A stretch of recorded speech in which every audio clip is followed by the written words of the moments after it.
Hello, I'm... Stupid voice. Hello, I'm Steve Parker, and as you may know, over the last few months we've been running a writing competition, the only one that will be run for 2025. And the quality of the entrants was enormous. The judges had an incredibly difficult job. I was one of them, so I can tell you. The writings were so good that I've decided that I'm going to read them all. They're not all going to get the full SPA treatment, but I am going to read them out for you. Maybe at the end, we'll put them up for like the People's Choice winner, and they might get something special as well. So we're going to start with the first one, A God Among Savages by Daniël Moeijes. Sorry if I mispronounced your name there.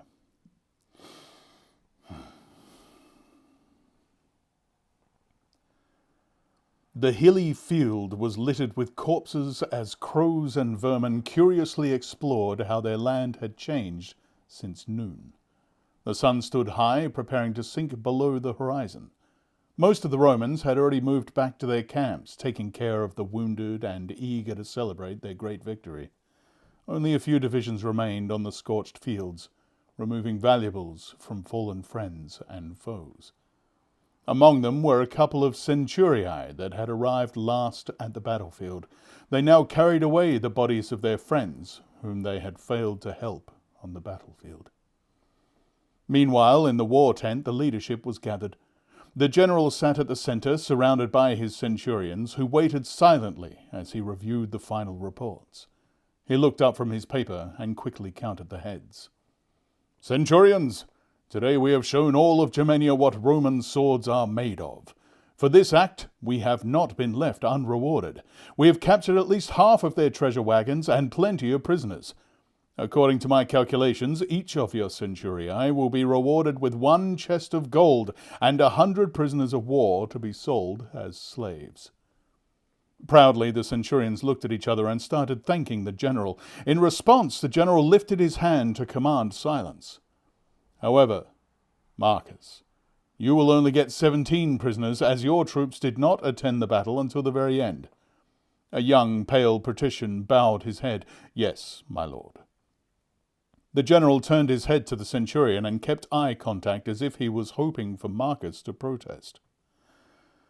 "Furthermore, Marcus, since the camp has reached full capacity, I suggest that you and your soldiers scout the surrounding fields. Additionally, I require you to crucify 17 barbarians in order to send a clear message about the fate of Rome's enemies." Laughter rose up among those present. It was rare that the common commander could laugh at a vain patrician. Marcus smiled thinly, keeping his eyes on the ground. "But, sir, you mean the spoils of war. Forgive me, but I cannot explain to my men that we have travelled from Macedon to Germania only to return empty-handed." "The war is not yet over, my dear centurion. I am many things, but not unreasonable. I will allow you to hunt down villages that are in the forest. You must crucify 17 barbarians at sunrise. So the more you find, the more you can keep. Yes, this is really the only fitting solution for these circumstances." Marcus nodded slowly. "Yes, General." The general smirked as Marcus felt the prying, contemptuous eyes of the other centurions. "Dismissed," the general said, clearly satisfied. Marcus saluted his superior and hurried to his soldiers. A tan soldier in a red cloak greeted him. "Lucius, gather the men. Tell them to hand over the valuables to the collectors of the other centurions." Lucius, a young Hellenized Assyrian, nodded obediently and left. The centurion stared at the corpses at his feet.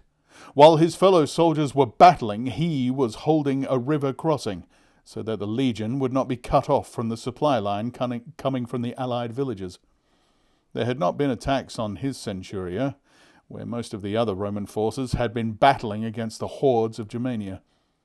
Marcus had been urged by Lucius and the other soldiers to reinforce the main group earlier, despite the orders to keep the river crossing safe.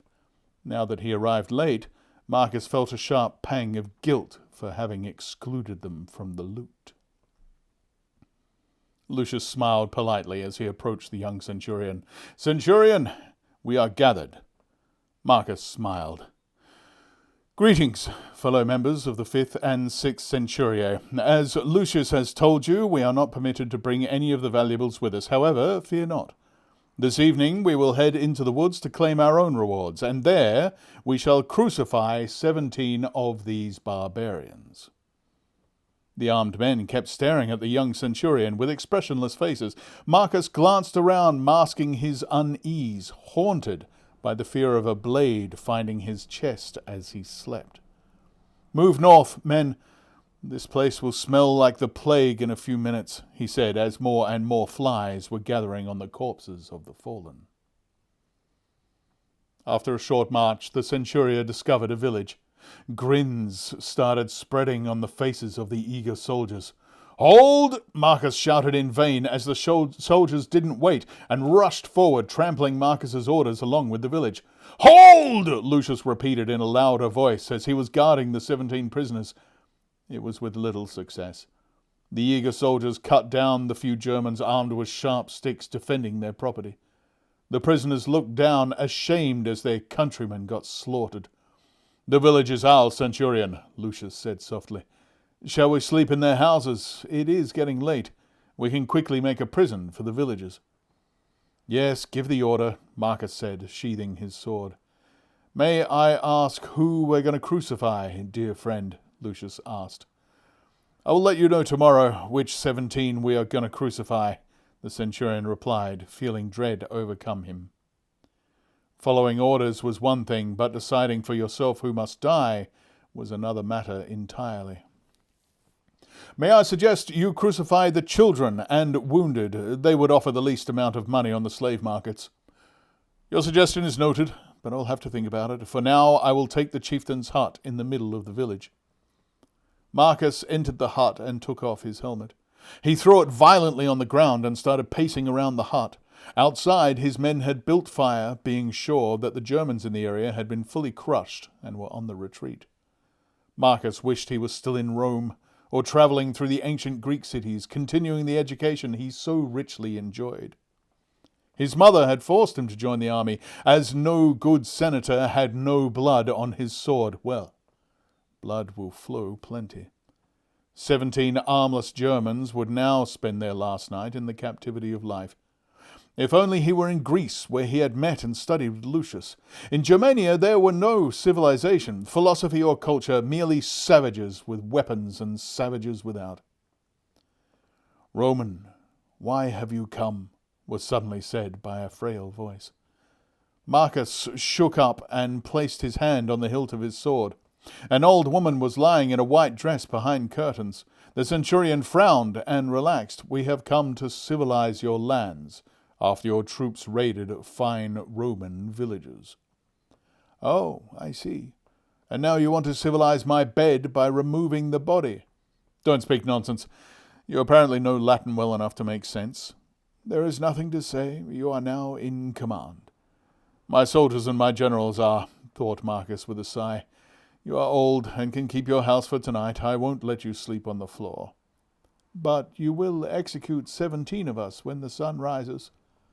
Marcus chuckled. The woman must have overheard something. "Don't act so pathetic. Your people are known for their human sacrifices in the name of your so-called nature deities." "But those sacrifices have meaning, as the gods must be honored. Your murders are just for the sake of terror." "Sometimes terror has a meaning." "Ah, very practical." "Can I request something?" Marcus nodded. "Sacrifice me in the name of the gods. If my death can save a life, my life is gladly given. For years I have served as priestess for my village. Let this be my final act." Marcus chuckled sadly. "A noble request, of a barbarian no less. However, I cannot make that promise to you. Even in your old age you would still fetch a high price at market. Not many prominent German priestesses has ever been captured, and a translator can always come in handy." "I will cut out my tongue." "And I will crucify the youngest of your people to spite you." The priestess laughed, apparently finding the situation amusing. "How many prisoners do you have?" 17 Germanic soldiers, 32 villagers, and you." 50 in total, then?" The centurion nodded. Are you going to give them a trial? Roman laws are for Roman civilians, and our laws are non-existent and invalid. I see. One of the gods has come to earth and shall now decide our fate based on the goodness of his heart. So it would seem.